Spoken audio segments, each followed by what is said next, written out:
On today's episode of Locked On 76ers, Keith and I talk about possible breakout season candidates for the Sixers. Who will it be? And why that player, of course, will be important to the rotation. We'll get into that next right here, Locked On 76ers.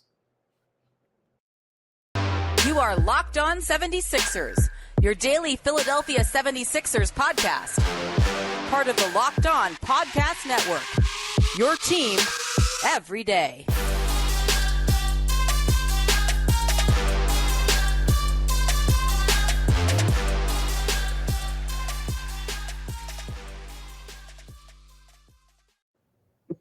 Welcome. You are Locked On 76ers. I'm Devon Givens from 97.5 The Fanatic Radio in Philadelphia, alongside my co-host and partner, Keith Pompey, Sixers beat writer for TheInquirer.com. What's up, Keith? What's popping, man? It's Friday. That's what's popping. I know, right? I know. Thank God it's Friday, right? Forward to the weekend, man. Absolutely.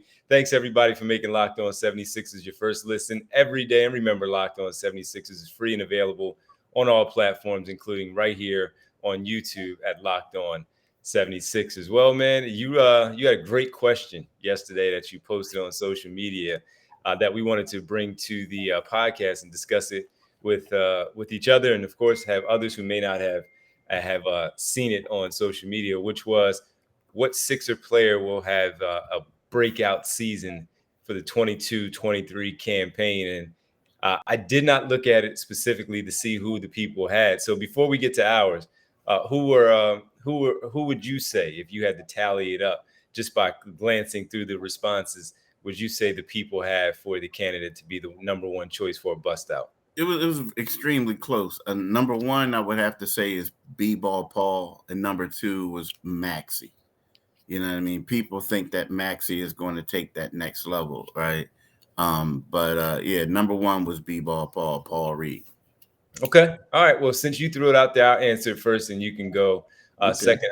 I'm with the majority of the people who went with Tyrese Maxey. I understand he jumped in a big way from his barely used year one to year number two, where he averaged 17 points in the starting role and improved his three-point shooting to 42.7%, where he was tremendous. And I didn't see that part coming either, but I thought that he could give you more than he did in year number one. For whatever reason, Doc Rivers just wasn't ready for a rookie to come in and step in and play. We saw little glimpses, we saw flashes, especially that 16-point performance in Game 6 of the second round against the Atlanta Hawks on the road to help force the Game 7. You could see it in him that he had that in big games, and I think there's another level for him to go. That was a surprise for the 17 points, and now I think with a full season, with James Harden in the starting role, knowing that he's going to be the starter, even though Doc Rivers said, "Oh, we knew he was going to be the starter." I never believed Doc Rivers when he said that, by the way. When he said that we were going into the season, despite all the stuff with Ben Simmons, he was going to start with Ben Simmons. I just didn't believe that. But now, knowing that he's going to be a starter, he doesn't have to worry about anything about coming off the bench and being a punch off the bench and all of that. He's going to be the starting guy next to Harden in the backcourt.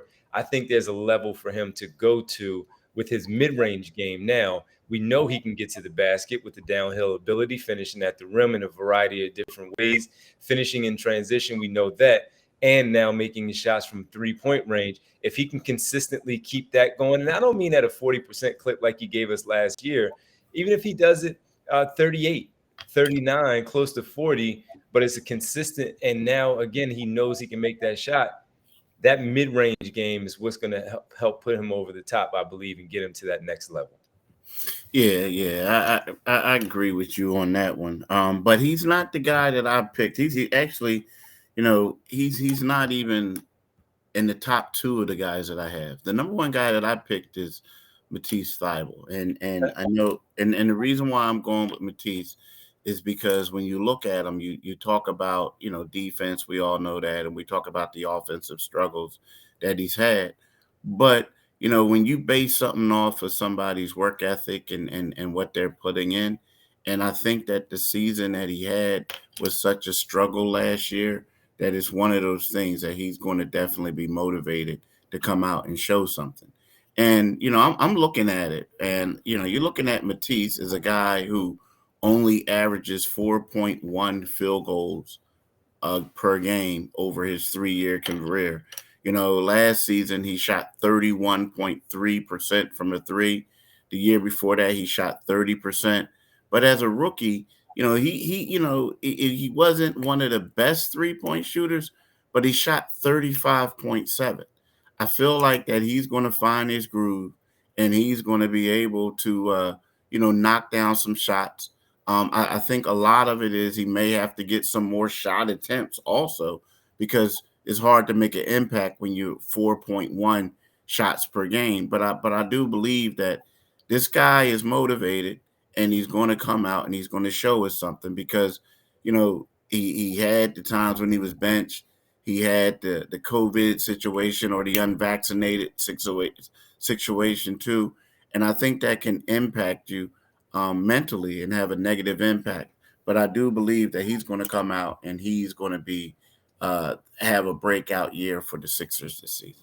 Well, again, now it's going to be in a different role because PJ Tucker's going to start and Matisse Thybulle's going to go back to the bench. He'll still get minutes and he'll get good minutes, 25, 30 minutes a night. But now there's a different role again. He's going back to the bench. And how does that impact him mentally? I don't know him as well to know that if that's something that's really going to get to if that bothers him or not. I understand he's a team guy, but then again, you go back to being a team guy where they needed you in the postseason. And unfortunately, with the vaccination situation, that comes into play now in conversations of doing what's best or what's needed for your team. So how is he going to handle that coming off the bench again? I don't know. And if that's going to be a problem. Now, going into the full season, start of the season, if that's going to be the role, that's the role. Then he understands that. But I just don't know if that's going to impact him at all. I don't think it will. I mean, when you think about it, his rookie year, he came off the bench and he was phenomenal. Now, he did start certain games. I think they were some crazy record, like 13-1 or something like that, at least his first 14 starts when he started, right? But the thing is, you got to realize, like, you look at a guy like Tobias and you see that he's a 4, but he's also a 3. He's one of your better players. You look in and you got to you got to understand your role. You got to understand where you fit in the rotation. At this particular time, he's not a starter because of these offensive guys and because of the PJ Tucker. But I also think that if you notice, there was times when he came in off the bench and he played better than he did when he was in the starting lineup. So I feel like, that's going to help out a lot. And I do see him having a role because, yes, a lot of these guys can get the open bucket. They can knock down threes, but he can also be a guy who can slash to the basket. They can lead him in. He can do that. And then I think that, like I said, he's been working hard. I think for a guy like him, it's not about starting. It's about coming in, in your minutes and just laying down the law, so to speak. Okay. All right, man.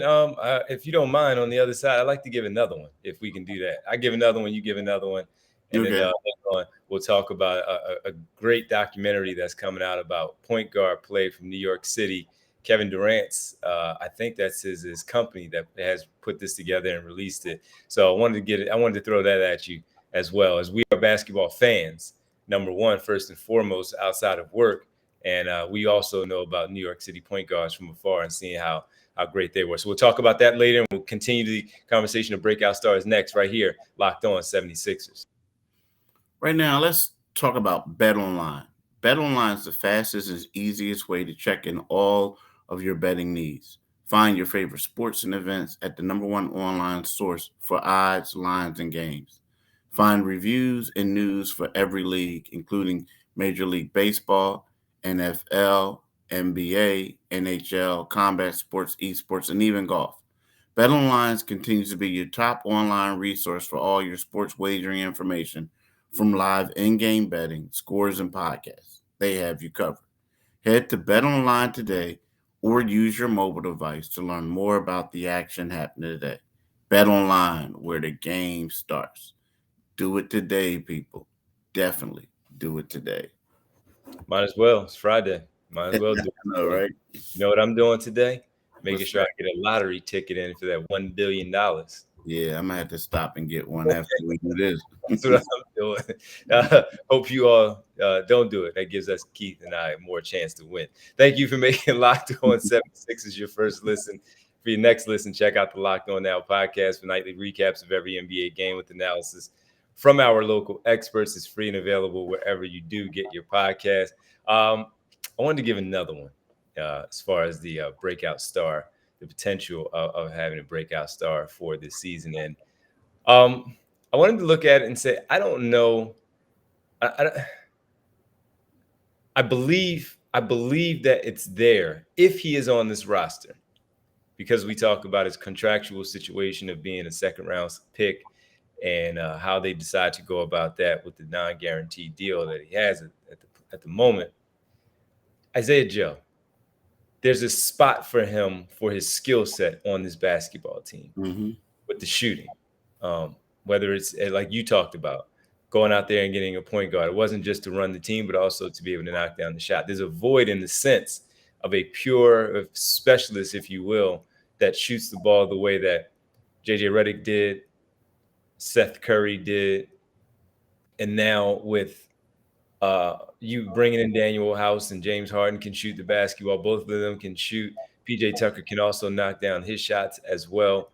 But when we talk about a specialist, because they're in the league for what they do, he was drafted for what he does well, and that's shoot the basketball.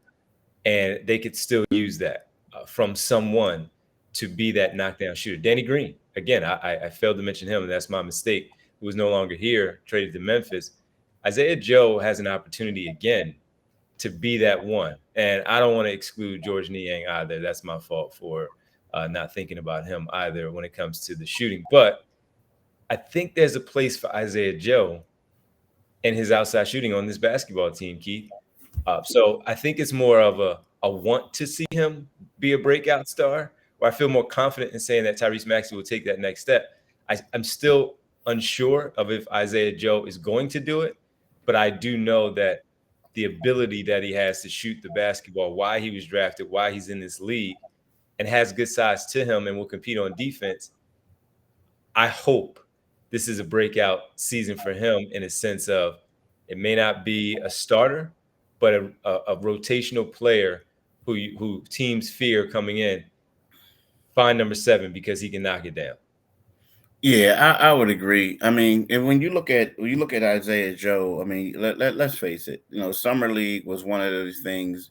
You know, here's a guy who's on a non-guaranteed deal. The team says, "Hey, do you want to go to summer league?" Well, he has to go to summer league when the team says that. And unlike B-ball Paul Reed, Isaiah Joe had to play in both summer leagues. But when you look at that, you know, Trevelyan Queen came in with high regard, a guy who they signed in free agency, you know, got 2-year contract, only what $330,000 is guaranteed this year. But Isaiah Joe outplayed. If we're going to be real, he outplayed that dude. So you look at it and you're saying to yourself, like, you know, I mean, he could get caught up in the numbers games, but he's shown this summer that he outplayed the dude that you was hyping up to come in off the bench, you know, the G League MVP. So, you know, I think that you're right. If he gets in and he gets some minutes, he can he can produce. The problem is, though, the coach doesn't like playing like young guys. So, you know, he may, like, maybe he's going to be a 3rd-year veteran.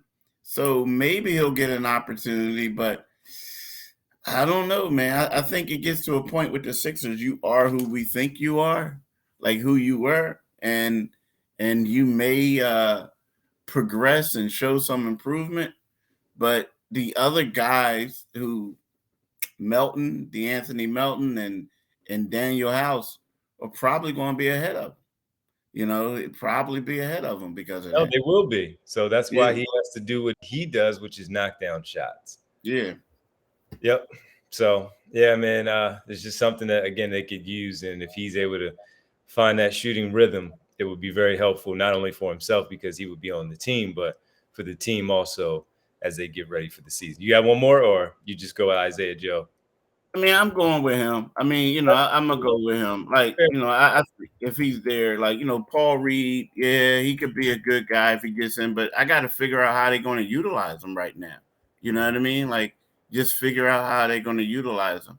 You know what I mean? Isaiah Joe is a guy who's shooting 35% from three.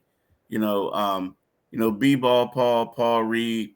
I mean, he shot 14.3% from three. That was a struggle. But again, they got him playing the five, right? He 14.3 for his career, 25% overall. But I do think that he can get in there and he can be a nice energy guy and do stuff for him. But when you talk about the guys that I'm saying who can really have a breakout, like we know what B-ball Paul can do, right? But I'm talking about Matisse, and then I'm also talking about Isaiah Joe. So I agree with you on that. Okay. All right. I appreciate that one, man. All right. Well, final one. We'll talk about this new documentary coming up and give our thoughts on New York City point guards watching the league for so many years. We'll do that next. Final segment right here, Locked On 76ers. Welcome back, Locked On 76ers. Keith Pompey. I'm Devon Givens with you here on this Friday. All right, Keith. So Kevin Durant's company is putting out a documentary. It comes out later on tonight, and I'm definitely going to be sitting down watching it. And as a basketball fan, I've always marveled, and as a point guard too, when I played, not at a high level, but I did play point guard. I always marvel at some, the skill set. You know when guys can play, and there have been so many that have come from New York, from Kenny Anderson to Kenny Smith and Rod Strickland and Mark Jackson and so on and so forth. There have been so many guys, and I can't wait to see some of the people that do pop up in this New York City point guard documentary. Some of the ones that we may forget, like Smush Parker, right? So somebody that was tough back in the day, went to Fordham and then played in the league for a few years. I'll ask you first. If I had to ask you who was your favorite New York City point guard of all time, even though you're from this area, but watching basketball, who would it be? Man, it was Pearl Washington back in the day. I mean, he didn't make it in the league or anything like that. But I mean, I remember as a kid growing up and you saw Syracuse playing and it was like, let me check this dude out. Mm-hmm. You know what I mean? He had the razzle dazzle. He was the star. He was the man. So I would have to say, Pearl Washington was my favorite. Unfortunately, a lot of these New York City point guards, like the last one that I would say that who was on that elite level, that the guy, so to speak, the man to do anything was what's my man name? Went to China. Marbury. Stephon Marbury. After that, they had a couple guys who had the hype, but they just couldn't live up to it. But yeah, I would have to say Pearl, man. He was the man. He was the man. Okay. For me, it was Kenny Anderson. And hearing about him coming out of New York and going to Georgia Tech, forming a Lethal Weapon 3 with Brian Oliver and Dennis Scott. Yeah. And what did it for me really was, as a known hater of Duke basketball that I am, when he got, obviously the stuff that he did throughout the season and all of that, but when they played against Duke one day, Georgia Tech, and they were in Atlanta, comes down, and it was a fast break opportunity, Keith, and Bobby Hurley was there. And Bobby Hurley was tough, but he had Bobby Hurley backing up and on skates a little bit. He gave him one of those behind the back, bang, bang, bang, bang, and kind of froze him because he didn't know what he was going to do. And then he drove to the basket and finished. And I don't remember. I think they won the game. I don't remember if they did, but it was one of those moments where it was like, yo, this guy's cold. And he was just tough. So that he was my favorite. And one that I always rooted for, though, growing up in the street ball era too, with and one was Skip to my Lou, Ray for Austin. And he was a real cool dude too. When I got to talk to him a lot when they played the Sixers in the playoffs, they eliminated him the one year. And I would talk to him a few times after the game. And then the final game after they eliminated the Sixers, after all my work was done before they left to board the bus, I asked him, I just asked him the one move that he does. And he has this really good spin move where he keeps it tight. And, he does it. So he he took time to actually show me the move, where the hands belong, how to keep the defender off, and his forearm was real strong. You know what I'm saying? So it was like, this is how I do it to stop his leg and his arm without them moving, and then I do my spin move and I'm gone. But he was one of my favorites, and just to see him come from the AND1 to Fresno State and then make it in the league, playing on the finals team. If you remember, we talked about it. Jameer Nelson got hurt that year, so he was starting a majority of those playoff games and thriving in that role. And he was one that I always enjoyed. So I look forward to seeing this documentary, from hopefully seeing guys like as we said, Shmush Parker. We mentioned the older ones from back in the day, Rayford Alston, and Gosh Shamgod, I'm sure will be in there because of the move, even though I always say Jerome Pooh Allen, I saw him do it first. So for me, he did it first. It's not the God Shamgod move. It's the Pooh Allen move from the University of Pennsylvania. And some of the other guys that I saw later on, Andre Barrett, Omar Cook, names like that. I wonder if they're going to be in this documentary as well. So should be a cool one, though. Should be a cool one to watch. Yeah, and it's funny, though, but if you want to talk about one of the best guards to come out, like, I don't know if he was a point guard per se, but World B3 was great, a great guard, too, back in the day from New York. So, you know what I mean? Yeah, World. It's funny. Like, I remember once, man, because you see World, and you see him, like, with the suits and all that, right? Yeah. That's what you see him as, like, the happy-go-lucky dude, right? So I remember once we were in the Sixers were playing in Cleveland, and they honored World B. Free. And they had because he played for the Cavs. So they had a highlight. They had a highlight reel of him. And I'm like, whoa, look, World was balling. Yeah. He was killing it, man. He was killing it. So, you got to include him as well as a great, you know what I mean? Especially a guy that you know what I mean? So, yeah, World. Yeah, definitely. Yeah, definitely. And I knew about World because of my dad would always tell me how good World B. Free was. And yeah, he was tough. He was definitely tough. Well, listen, man, enjoy the weekend. Don't forget to go get that lottery ticket so we can win. I know, right?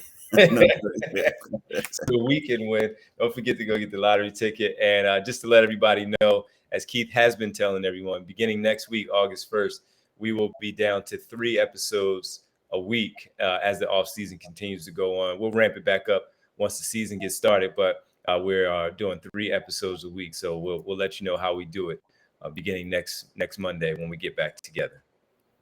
And thank you for making Locked On 76ers your first listen. Now make your second listen Locked On NBA, where Locked On experts are covering the biggest stories around the NBA every Monday and through Friday in less than 30 minutes. It's free and available wherever you get your podcast. Keith, you want to let the folks know what's going on? Like DJ said, wherever you get your podcast, you can get the Locked On 76ers podcast. You can also subscribe to our Locked On 76ers YouTube channel by once you get on there, right? You see the Liberty Bell, click on that Liberty Bell, and next thing you know, you'll become a subscriber. But today, when you take a break from getting that ticket, right, that lottery ticket, make sure you listen to my man D from 2 to 6 on 97.5. If you want to watch it, you could go to NBC Sports Philadelphia. They're going to air it live there, so you get to see him, see what type of attire my man has on today. Right, this shirt. They might rock this one. So then also, but then starting the first 3 days of next week, you'll get to watch my man D or listen to my man D on 97.5 from 6 to 10 a.m. And then the following 2 days, he goes back to his own show, and he'll do it from 6 p.m. to 10 p.m. But you can also follow my man on Twitter at Devon G975. Follow me at Pompey on Sixers.